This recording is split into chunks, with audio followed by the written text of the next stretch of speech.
ધારો કે તમારે કોઈકની જોડે ઇંગ્લિશમાં ચેટિંગ કરવું છે કે વાતચીત કરવી છે તો વાતચીત ઇંગ્લિશમાં કઈ રીતે કરાય। ઘણા લોકોને આ પ્રશ્ન છે, કમેન્ટમાં મને કહ્યું છે એ લોકોએ કે સર આ વસ્તુ શીખવાડો। તો આજે આપણે સિમ્પલ એકદમ વાતચીત કોઈની જોડે ઇંગ્લિશમાં કઈ રીતે કરવી, એકદમ નાનકડો વિડીયો છે। કેવો લાગ્યો અમને કમેન્ટમાં જણાવજો, ઠીક છે, જેથી મને ખબર પડે કે બીજા વિડીયો તમને આવા ગમશે તો એવા પણ હું બનાવીશ 100%। સૌથી પહેલાં તમારે એને પૂછવું છે કોઈને કે વોટ ઇઝ યોર નેમ। પહેલી વાર તમે કોઈની જોડે વાતચીત કરી રહ્યા છો તો એને કઈ રીતે પૂછશો ઇંગ્લિશમાં? એને આપણે કહીશું વોટ ઇઝ યોર, તમારું એટલે your. Vote is your name, તમે કોઈને આમ પૂછી શકો છો કે ભાઈ તારું નામ શું છે, વોટ ઇઝ યોર નેમ। તમે આવું પૂછશો એટલે સામે તમને એ જવાબ આપશે। ઉદાહરણ તરીકે એ તમને કહેશે માય નેમ ઇઝ, મારું નામ શું છે, માય નેમ ઇઝ। હવે નામ ઇંગ્લિશમાં હંમેશા જે નામ છે એ છેલ્લે લખાતું હોય છે, ઠીક છે ને। સો માય નેમ ઇઝ પહેલાં આવશે। My name is, for example my name is, એ કહેશે માય નેમ ઇઝ સારા। ધારો કે તમને માય નેમ ઇઝ સારા એવું કહે છે। છોકરો હોય તો my name is, for example my name is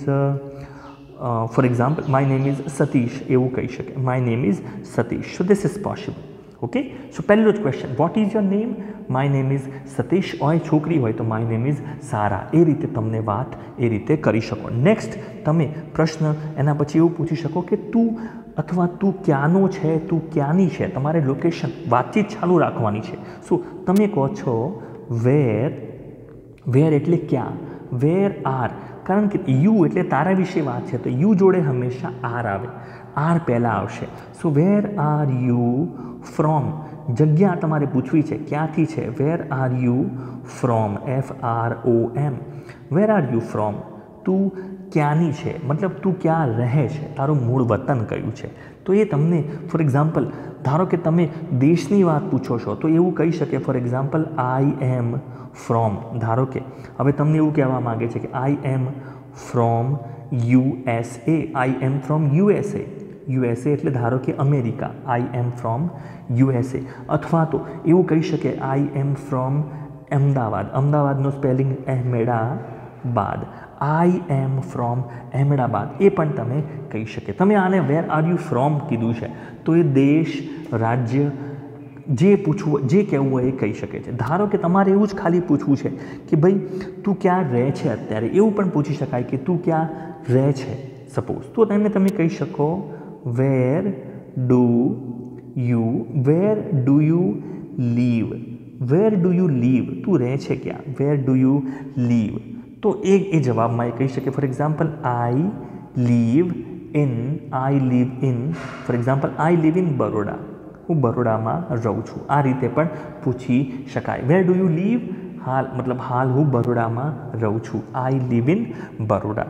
next તમારે સ્પેશિયલી એવું પૂછવું છે ધારો કે એક્ઝેક્ટલી તું કયા શહેરની છે અથવા શહેરનો છે, શું તમે પૂછી શકો વોટ, શહેર એટલે city, what city are you from, what city are you from, તમે કયા શહેરના છો, આ રીતે પણ પૂછી શકાય। What city are you from, જવાબમાં કહી શકાય એવું કહેશે આઈ am from, I am from. હવે જે પણ શહેર અહીંયા મૂકવું હોય એ મૂકી શકાય, I am from, for example I am from Rajkot, તમે આ રીતે મૂકી શકાય। What city are you from, I am from Rajkot, okay. So what city are you from, I am from Rajkot, આ રીતે વાક્ય બની શકે।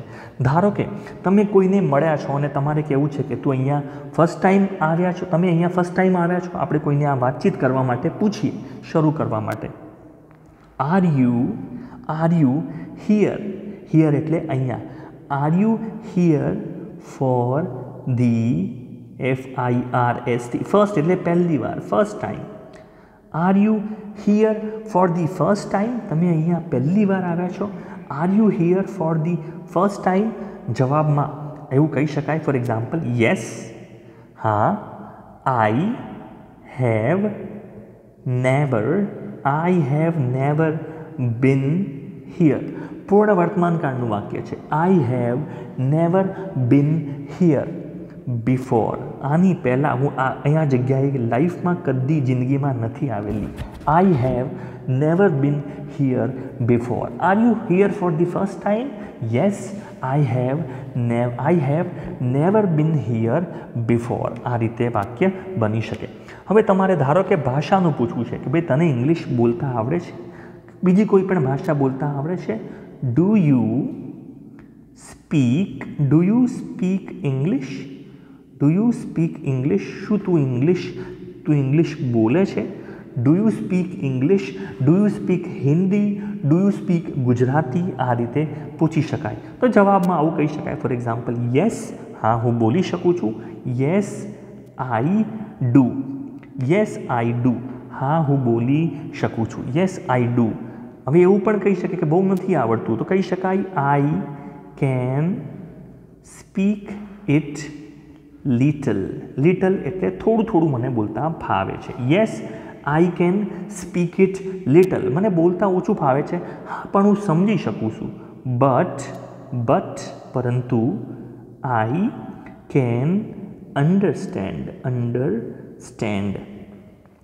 મતલબ મને બોલતા નથી ફાવતું, બટ આઈ કેન અન્ડરસ્ટેન્ડ, પરંતુ હું સમજી શકું છું, મને સમજણ પડે છે. I can speak it little, થોડું બોલી શકું છું બટ સમજી તો શકું છું. ઓકે, સો આ રીતે કહી શકાય, આ રીતે આ વાક્ય બોલી શકાય. નેક્સ્ટ, તમારે કોઈને એવું પૂછવું છે કે કોઈ બહારથી અહીંયા આવ્યું છે, તમને એવી ખબર પડી અને તમારે પૂછવું છે કે તારે અહીંયા કેટલો ટાઈમ થયો, 2 અઠવાડિયા થયા, 3 અઠવાડિયા થયા, એવું પૂછવું છે.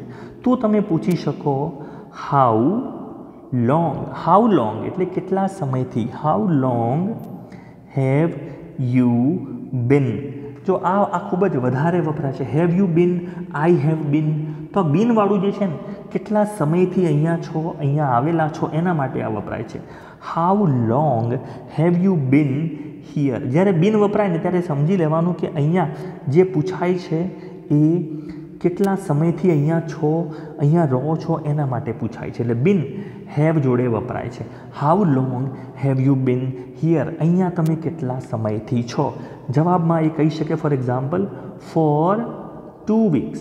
2 અઠવાડિયાથી અહીંયા છું. અથવા તો ફોર એક્ઝામ્પલ ફોર 3 મહિના. ફોર 3 months, હું અહીંયા 3 મહિનાથી છું, 2 અઠવાડિયાથી. જેવું બોલવું હોય એવું બોલી શકાય. ઓકે, નેક્સ્ટ તમારે પૂછવું છે કે આ જગ્યા તમને કેવી લાગી. આ જગ્યા અહીંયા રહો છો અથવા આ શહેર તમને કેવું લાગ્યું એવું તમારે પૂછવું છે. તમે પૂછી શકો do you like this place? Do you like this place? તમને આ જગ્યા ગમે છે? Do you like this place? Okay, જવાબમાં એવું કહી શકાય ફોર એક્ઝામ્પલ યસ, હા મને આ જગ્યા ગમી. યસ ધીસ પ્લેસ એટલે આ જે જગ્યા છે, this place is really good. This place is really good. આ જગ્યા મને બહુ જ ગમી. Do you like this place? Yes this place is really good. Okay, next એના પછીનું વાક્ય છે કે ફોર એક્ઝામ્પલ તમને ફોરેન જવાનું ગમે. ધારો તમારે કોઈને પૂછવું છે કે તને વિદેશ જવાનું ગમે સપોઝ, તો એ કોઈને કઈ રીતે પૂછી શકાય? શું કંઈ પણ પૂછવું હોય ને કે તમને આ ગમે, તો તમે પૂછી શકો ફોર એક્ઝામ્પલ વુડ યુ લાઈકથી વાક્ય શરૂ થાય. Would you like to live એટલે રહેવું, અને વિદેશમાં એટલે abroad, ABROAD, abroad. Would you like to leave abroad, મતલબ તને વિદેશ રહેવાનું ગમે, એવું પણ પૂછી શકાય. ફોર એક્ઝામ્પલ આ જ પ્રશ્નને બીજી રીતે પણ પૂછી શકાય. Would you like to leave, ક્યાં? લીવ ઇન અનધર એટલે બીજા, અનધર કન્ટ્રી. શું તને બીજા કોઈ દેશમાં રહેવું ગમે? કોઈને પૂછવું છે આપણે, would you like to leave abroad? Would you like to leave in another country? કોઈની જોડે વાતચીત કરીએ છીએ આપણે, ઠીક છે. સો એમાં એ કહી શકે યસ ઓફકોર્સ, હા કેમ ના ગમે, એવું પણ કહી શકાય. યસ વાય નોટ, હા કેમ નહીં. ઓકે, યસ વાય નોટ, આ પ્રશ્ન છે એટલે પ્રશ્ન ચિહ્ન આવશે. Yes why not. Okay, so આ રીતે યસમાં જવાબ આપી શકાય. Okay, so would you like to leave abroad? Would you like to leave in another country? Yes, of course. Yes, why not? Okay, so next તમારે પૂછવું છે ફોર એક્ઝામ્પલ કે તું કાલે ફ્રી છે. તમારે એવો પ્રશ્ન કરવો છે કે શું તું કાલે ફ્રી છે? તો તમે પૂછી શકો are you free tomorrow? Are you free tomorrow? શું તું કાલે ફ્રી છે? Are you free tomorrow? તો સામે સપોઝ એને કીધું કે yeah let me think. Let me think મતલબ મને વિચારવા દે. સામે જવાબ શું આપ્યો? લેટ મી થિંક, મને વિચારવા દે. ઓકે, સો તમારે એવું કહેવું છે કે કાલે નહીં તો પરમ દિવસે શું છે? Let me think. ચલો એવું કહે છે લેટ મી થિંક. પછી એવું કહે છે કે સોરી આઈ હેવ, લેટ્સ સે આઈ have lectures tomorrow.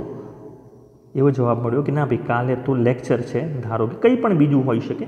I have lectures tomorrow, મારે કાલે લેક્ચર્સ છે. So are you free tomorrow? સામેથી જવાબ આપ્યો છે લેટ મી થિંક, મને વિચારવા દે. Sorry I have lectures tomorrow, ના મને માફ કરો, મારે લેક્ચર છે. ઓકે, હવે તમે કહો છો ફોર એક્ઝામ્પલ તમારે હવે બીજું ઓપ્શન આપો છો કે પરમ દિવસે ફોર એક્ઝામ્પલ તમે પૂછી શકો વોટ એબાઉટ મતલબ આના વિશે શું વિચાર છે? What about day after tomorrow?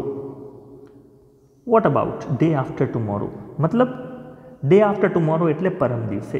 So what about day after tomorrow? પહેલું ઓપ્શન તો ના પાડી. તમે પૂછો છો what about day after tomorrow મતલબ પરમ દિવસે શું વિચાર છે? વોટ અબાઉટ એના વિશે શું વિચાર છે, શું વિચારો છો?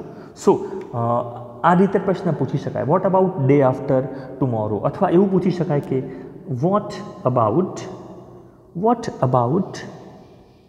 Going for dinner tomorrow? Okay, what about going for dinner tomorrow? Or ડિનરની જગ્યાએ લંચ પણ બપોરે જમવું હોય તો what about going for dinner tomorrow or lunch tomorrow? આખો દિવસ ફ્રી નથી પણ લંચ કરવા જઈ શકીએ, રાત્રે જમવા બહાર જઈ શકીએ, એ રીતનો પ્રશ્ન પૂછ્યો છે. What about day after tomorrow? What about going to dinner tomorrow? So આ રીતે ઇંગ્લિશમાં વાતચીત કરી શકાય છે. સો ફ્રેન્ડ્સ, કેવો લાગ્યો વિડીયો અમને તમારે કમેન્ટમાં ખાસ જણાવવાનું છે. બીજા આ પ્રકારના વાતચીતના વિડીયો બનાવવાની જો ઈચ્છા હોય તો નીચે કમેન્ટમાં ચોક્કસથી લખો. Thank you.